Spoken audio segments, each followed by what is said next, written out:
ಕರ್ನಾಟಕ ವಸತಿ ಶಿಕ್ಷಣ ಸಂಸ್ಥೆಗಳ ಸಂಘದಲ್ಲಿ ಅಕ್ರಮದ ಆರೋಪ ಈಗ ಕೇಳಿಬರ್ತಾ ಇದೆ. ಜಂಟಿ ನಿರ್ದೇಶಕ ಎಸ್ ನಾಗೇಶ್ ಮೇಲೆ ತನಿಖೆಗೆ ಈಗ ಆಗ್ರಹ ಮಾಡ್ತಿದ್ದಾರೆ. ಈ ಮೂಲಕವಾಗಿ ಈ ಶಿಕ್ಷಣ ಸಂಸ್ಥೆಗಳ ಸಂಘದಲ್ಲಿ ಅಕ್ರಮ ಆಗ್ತಾ ಇದೆ ಎನ್ನುವಂತ ಮಹತ್ತರವಾದಂತ ಆರೋಪ. ಇನ್ನು ಟ್ಯಾಬ್ ಹಂಚಿಕೆಯಲ್ಲಿ ದೊಡ್ಡ ಮಟ್ಟದ ಒಂದು ಗೋಲ್ಮಾಲ್ ಆಗಿದೆ ಮಾಡಿದ್ದಾರೆ ಎನ್ನುವಂತ ಆರೋಪ ಇದು. ವಸತಿ ಕಾಲೇಜು ವಿದ್ಯಾರ್ಥಿಗಳಿಗೆ ಹಂಚಿಕೆಯಾಗಿರುವಂತಹ ಟ್ಯಾಬ್ ಇದು ಈ ಗುಣಮಟ್ಟ ಸರಿಯಾಗಿಲ್ಲ, ಕಳಪೆ ಗುಣಮಟ್ಟ ಇದೆ, ಅದನ್ನ ಹಂಚಿಕೆ ಮಾಡಿದ್ದಾರೆ ಇರುವಂತ ಆರೋಪ ಕೇಳಿ ಬರ್ತಾ ಇದೆ.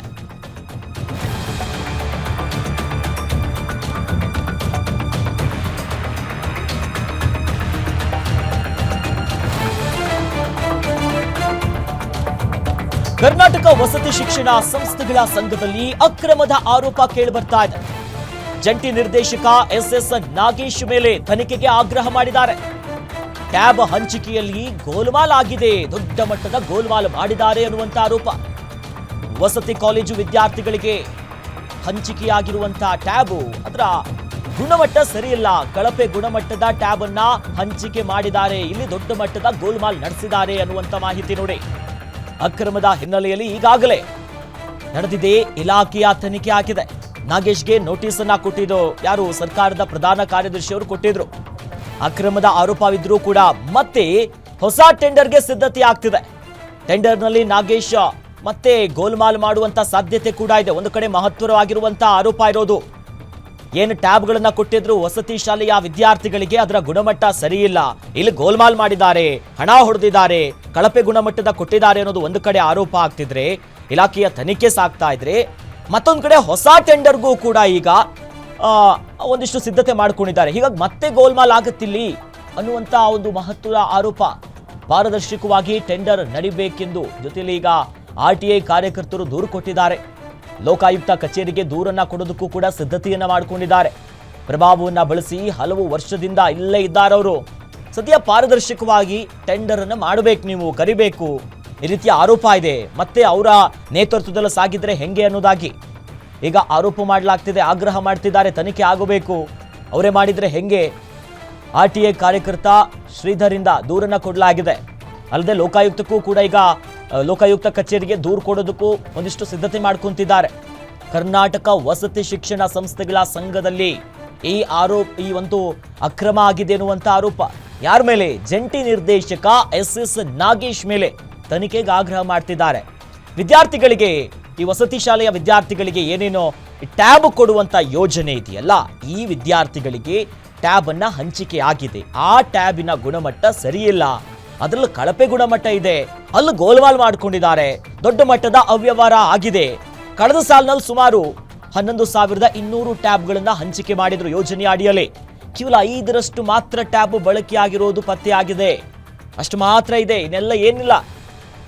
ಆ ಮೂಲಕವಾಗಿ 100 ಡಾಕ್ಟರ್, 1000 ಇಂಜಿನಿಯರ್ಸ್ ತರಬೇತಿಗೆ ಆಯ್ಕೆ ಆಗಿದ್ರು.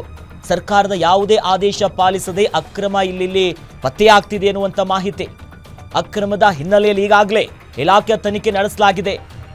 ಇಲಾಖೆ ತನಿಖೆ ಅಕ್ರಮ ಆಗಿದೆ ಅನ್ನೋದು ಒಂದು ಕಡೆ ಇದ್ರೂ ಕೂಡ ಮತ್ತೊಂದು ಕಡೆ ಹೊಸ ಟೆಂಡರ್ಗೂ ಕೂಡ ಸಿದ್ಧತೆ ಆಗ್ತಿದೆಯಂತೆ. ಈಗಾಗಲೇ ಇವ್ರ ಮೇಲೆ ಒಂದಿಷ್ಟು ನೋಟಿಸ್ ಅನ್ನ ಕೊಡಲಾಗಿತ್ತು. ಇಂಥ ಆರೋಪ ಇದ್ರು ಹೊಸ ಟೆಂಡರ್ಗೆ ಸಿದ್ಧತೆ ಆಗ್ತಿದೆ. ಅದು ಯಾಕೆ ಮಾಡ್ತಿದ್ದಾರೆ? ಪ್ರಭಾವವನ್ನ ಬಳಸ್ತಿದ್ದಾರಾ? ಹಾಗಾದ್ರೆ ಅವ್ರ ಹಿಂದೆ ಯಾರಿದ್ದಾರೆ? ಹೀಗೆ ಹಲವು ಪ್ರಶ್ನೆಗಳು, ಹಲವು ಅನುಮಾನಗಳು ಕೂಡ ಮೂಡ್ತಾ ಇದೆ. ಕರ್ನಾಟಕ ವಸತಿ ಶಿಕ್ಷಣ ಸಂಸ್ಥೆಗಳ ಸಂಘದಲ್ಲಿ ಇಂಥದ್ದೊಂದು ಆರೋಪ ಬರ್ತಿರುವುದು. ಜಂಟಿ ನಿರ್ದೇಶಕರಾಗಿರುವ ಎಸ್ ನಾಗೇಶ್ ಮೇಲೆ ತನಿಖೆಗೆ ಆಗ್ರಹ ಮಾಡ್ತಿದ್ದಾರೆ. ಅಂದ್ರೆ ಈ ಟ್ಯಾಬ್ ಹಂಚಿಕೆಯಲ್ಲೇ ಗೋಲ್ಮಾಲ್ ಆಗಿದೆ. ವಸತಿ ಕಾಲೇಜಿನ ವಿದ್ಯಾರ್ಥಿಗಳಿಗೆ ಹಂಚಿಕೆ ಆಗ್ತಿರುವಂತ ಟ್ಯಾಬ್ ಈಗಾಗಲೇ ಹಂಚಿಕೆ ಆಗಿದೆ. ಆದರೂ ಕೂಡ ಮತ್ತೆ ಇಲಾಖಾ ತನಿಖೆ ಆಗ್ತಿದೆ. RTI ಕಾರ್ಯಕರ್ತ ಶ್ರೀಧರಿಂದ ಈಗಾಗಲೇ ದೂರು ಕೊಟ್ಟಿದ್ದಾರೆ. ಲೋಕಾಯುಕ್ತಕ್ಕೂ ಕೂಡ ದೂರು ನೀಡೋದಕ್ಕೆ ಸಿದ್ಧತೆ ಮಾಡ್ಕೊಂತಿದ್ದಾರೆ. ಇಷ್ಟೆಲ್ಲ ಇದ್ರೂ ಹೊಸ ಟೆಂಡರ್ಗೆ ಹೆಂಗ್ ಅವಕಾಶ ಕೊಡ್ತೀರಾ? ಯಾಕಂದ್ರೆ ಕಳೆದ ಸಾಲಿನಲ್ಲಿ ಸುಮಾರು 11,200 ಟ್ಯಾಬ್ಗಳ ಹಂಚಿಕೆ ಆಗಿತ್ತು. ಬಟ್ ಅಷ್ಟು ಹಂಚಿಕೆ ಮಾಡಿದ್ರು ಕೇವಲ 5% ಅಷ್ಟು ಮಾತ್ರ ಟ್ಯಾಬ್ ಬಳಕೆಯಾಗಿರೋದು ಪತ್ತೆಯಾಗಿದೆ. 100 ಡಾಕ್ಟರ್ಸು, 1000 ಇಂಜಿನಿಯರ್ಸ್ ತರಬೇತಿಗೆ ಸೂಚಿಸಲಾಗಿತ್ತು.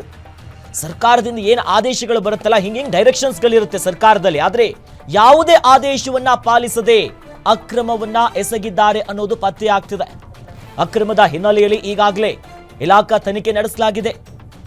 ಎಸ್ ನಾಗೇಶ್ಗೆ ನೋಟಿಸ್ ಅನ್ನ ಕೊಟ್ಟಿರ್ತಾರೆ ಸರ್ಕಾರದ ಪ್ರಧಾನ ಕಾರ್ಯದರ್ಶಿ ಅವರು. ಇಂತಹ ದೊಡ್ಡ ಅಕ್ರಮದ ಆರೋಪ ಇದ್ರೂ ಕೂಡ ಹೊಸ ಟೆಂಡರ್ಗೆ ಸಿದ್ಧತೆ ಆಗ್ತಿರೋದೇ ಇಲ್ಲಿ ಹಲವು ಪ್ರಶ್ನೆ ಪ್ರಭಾವ ಬೀರ್ತಿದ್ದಾರಾ ಅಥವಾ ಯಾರು ಕೇಳ್ತಾ ಇಲ್ವಾ, ಮೇಲಧಿಕಾರಿಗಳು ಏನು ಮಾಡ್ತಿದ್ದಾರೆ, ಯಾರು ಬೇಕಾದ್ರೂ ಹಿಂಗೆ ಮಾಡಬಹುದಾ ಅನ್ನೋದಾಗಿ ಎಸ್ ನಾಗೇಶ್ ಜಂಟಿ ನಿರ್ದೇಶಕರು ಇವ್ರ ಮೇಲೆ ಈಗ ಆರೋಪ ಬಂದಿರೋದು. ಇಲಾಖಾ ತನಿಖೆ ಕೂಡ ನಡೆಸಲಾಗಿದೆ. ಅದು ಒಂದು ಕಡೆ ಆದರೆ ಹೊಸ ಟೆಂಡರ್ಗೂ ಕೂಡ ಅವಕಾಶ ಕೊಡ್ತಿದ್ದಾರೆ. ಹೀಗಾಗಿ ಇನ್ನು ವರ್ಗಾವಣೆ ಆದರೂ ಕೂಡ ಮತ್ತೆ ಅದೇ ಸ್ಥಳಕ್ಕೆ ಎಸ್ ನಾಗೇಶ್ ಅವರು ಮರು ನಿಯೋಜನೆ ಆಗಿರುವಂತ ವಿಚಾರ ಕೂಡ ಗೊತ್ತಾಗ್ತಿದೆ. ಹೀಗಾಗಿ ಪಾರದರ್ಶಕವಾಗಿ ಟೆಂಡರ್ ನಡೆಸಬೇಕು, ಸರಿಯಾಗಿ ಕೆಲಸ ಆಗಬೇಕು ಅನ್ನೋದಾಗಿ ಸದ್ಯ ಆಗ್ರಹ ಕೂಡ ಕೇಳಿ ಬರ್ತಾ ಇದೆ.